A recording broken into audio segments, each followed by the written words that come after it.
There is fire on the mountain. Guys, Donald Trump is about to intervene here in Nigeria over the killings of Christians, of Nigerians by Fulani herdsmen. The US House have ordered Donald Trump to sanction Nigerian government and intervene quickly and stop the killings that is going on here in Nigeria.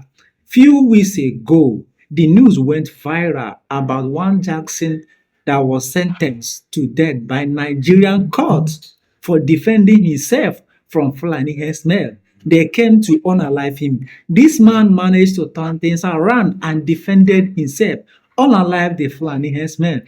Nigerian government arrested this Jackson. Over 10 years ago, this man had been in prison, and recently, Nigerian courts sentenced this man to death for defending himself against Fulani herdsmen. Now, many of us might be saying that United States have been the one under Biden and Obama sponsoring Boko Haram terrorist groups here in Africa. This one is totally different. Donald Trump is the one now ruling the United States, and these Fulani herdsmen, Nigerian government are backing them up. Just imagine, these guys have been moving around the country, killing innocent people, taking over everywhere forcefully. And Nigerian government is not doing anything to stop them. Even they are backing them up. When you defend yourself against them, Nigerian government will come for you. And they will not come for these Fulani herdsmen carrying AK-47. They value cows more than human beings. This is totally different, and Donald Trump is about to sanction Nigeria hardly right away and intervene. Watch this video right away. You will hear what is going on currently. Please watch. Former Secretary of State Antony Blinken later suggested in a meeting with USERF members, which I was present, that these massacres were caused by climate change, that desperate Fulani herders were simply looking for pasture land. Let me be clear, this is not about climate change. It's about a violent extremist ideology that seeks to eliminate Christianity from Nigeria's northern and central regions. The evidence is undeniable. This is systematic religious violence. The U.S. government must act, and they must act now. Nigeria must be redesignated a country of particular concern. Biden administration's removal of this designation was a reckless mistake that emboldened the very terrorists who are slaughtering Christians.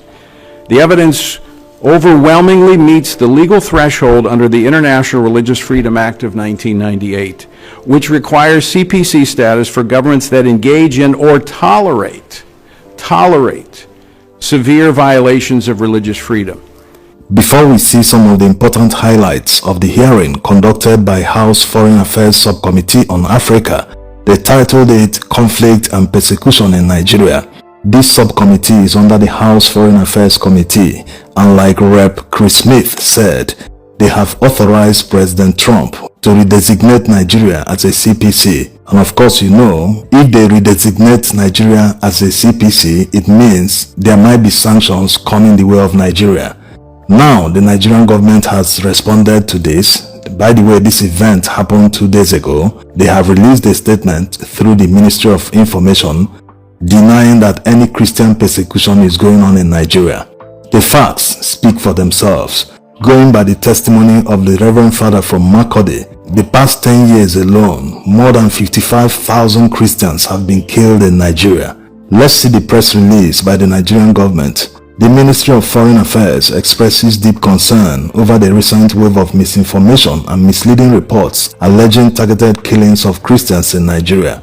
This unfortunate development appears to be aimed at influencing foreign governments, particularly the United States, to designate Nigeria as a country of particular concern, CPC, due to purported violence against Christians. While the federal government acknowledges the security challenges confronting the nation, it is imperative to clarify that these incidents are not driven by religious bias or targeted against any particular religious group. Notably, the majority of insurgency and banditry-related incidents in the predominantly Muslim northern region of Nigeria do not specifically target followers of any faith or religion. Any narrative attempting to frame such incidents as religious persecution is erroneous and misleading. Nigeria is a multi-ethnic and multi-religious nation, and the government remains committed to protecting the lives and property of all citizens, regardless of faith, ethnicity, or gender. The country's security challenges are complex and multifaceted, manifesting in criminality, terrorism, and communal clashes, including farmer-herder conflicts that are not rooted in religious motivations. A lot of things they said that are too long to accommodate in this video. Like already said, the facts speak for themselves. If you look at the testimony of the witnesses that came to testify in this hearing, you will see the facts looking at you in the face. Despite the fact that the government might try to deny them, the fact remains that there is premeditated motive by many of these people that are always sacking Christian communities. From southern Kaduna to Plateau State to Makurdi, many places around Nigeria. You see them, they invade communities and they burn down their properties. After sacking the entire community, they will burn down the community, their homes, everything. So what is the motive behind burning down people's property? It's as simple as they don't want them to come back there anymore. They are after the land. They want to occupy the place, put serious terror in the minds of the people living there. They will never come back. In most cases, these types of attack happen. The remaining people always pack their bags and all their belongings and run away from the community. What does it mean? The worst part is that most of these people are never caught. None of them has ever been brought to trial. And they continue attacking communities. They continue displacing people. There are thousands, if not to 1 million people living in IDP camps across Nigeria, despite the fact that the country is not at war. Also, there are many instances, including the one that happened recently, where the Supreme Court denied the appeal of a Nigerian, a Christian for that matter, from Adamawa State, who was minding his business in his farm and someone attacked him, eventually overpowered the person and stabbed him. But the state had the audacity to charge the man to court and they sought murder in the first degree. The man has been on death row since more than 10 years and finally at the Supreme Court they couldn't show him mercy. Where else is someone expected to stand his ground if not in his property? If you're facing danger, threat to your life and you're expected to run away, where are you expected to run to? Are you not supposed to run to your home or to your farm or to anywhere you have land you can claim ownership? It is in this place that you can stand your ground and say, no, I'm not running here, I will defend myself. Because are you expected to run forever? So this man defended himself, but all the Supreme Court justices that heard that appeal, they never thought about what might be going on in his mind, facing death, staring death in the eye. Someone is attacking you out of the blue, you have never met the person, and they expect you to do what? So there are many instances, too many to mention here. Despite the fact that they are denying it, Nigerians know the truth. Just like people claiming that farmer-herder crisis is caused by climate change. That's the most ridiculous thing ever said. These people have refused to do ranching. In this modern day and age, people would prefer to be herding cows for thousands of kilometers around Nigeria. At the end of the day, the cows are malnourished. They don't feed well. Herders are too frustrated because they've trekked long distances. Imagine trekking for days, months on end just because you are a herdsman. So if the Nigerian government is truly serious about solving the problem, they should encourage these people to buy lands with their own money.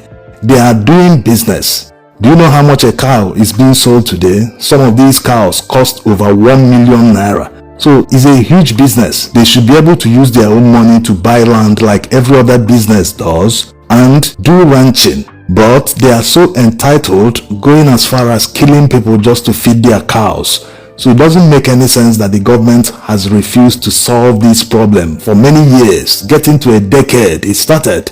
So if they are truly serious about solving all the security challenges, the fastest way to solve security challenges has always been to make sure that no criminal goes home, no criminal escapes. The security agencies must keep giving a chase, even if it takes 2 weeks to catch a criminal, an invader, a terrorist, a herdsman, whoever. Give that chase until the person is caught, so that others watching events and planning to conduct massive raids and killings of people should understand that they will never escape, they will never go home. That way, everyone can live in peace. Now, let's hear some important details in the hearing. According to the Catholic News Agency and EWTN News, quote, Archbishop Ignatius Kagama is concerned over the seemingly endless violence against Christians that claimed at least 58 lives this past weekend and hundreds of others in recent weeks. It is our prayer, he said, that something definitive will be done to stop the situation that is inhuman.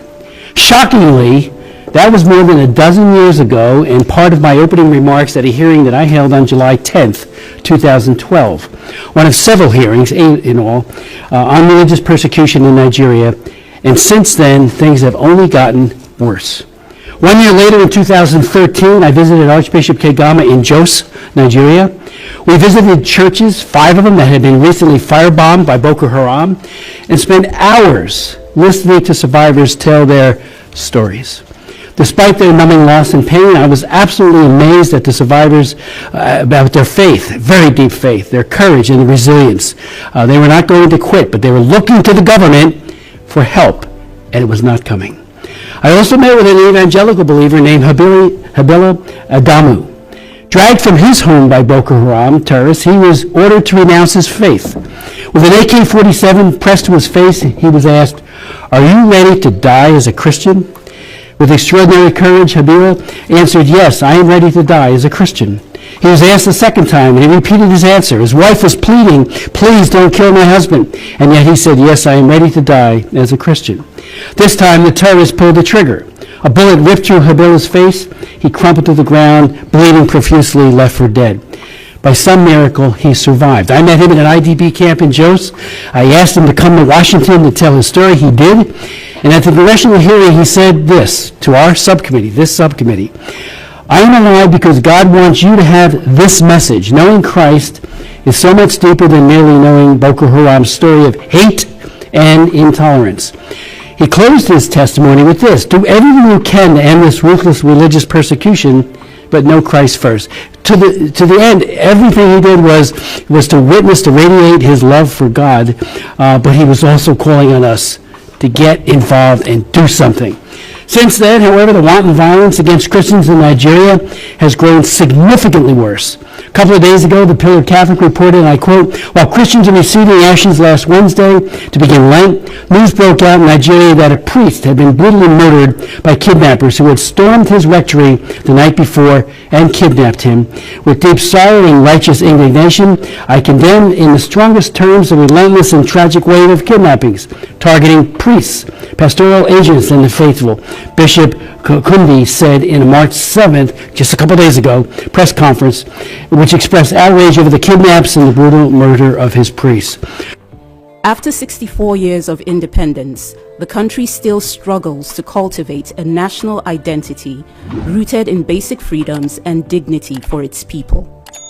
In Nigeria today, ethnicity, religion, and language, not nationality, remain the benchmarks of personal identity for the country's highly diverse population.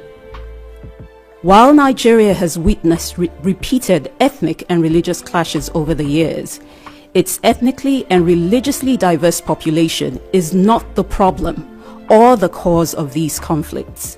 The problem, however, is that ethnicity and religion in Nigeria have become instrumental markers that are used to mobilize and successfully acquire power, resources, and political dominance.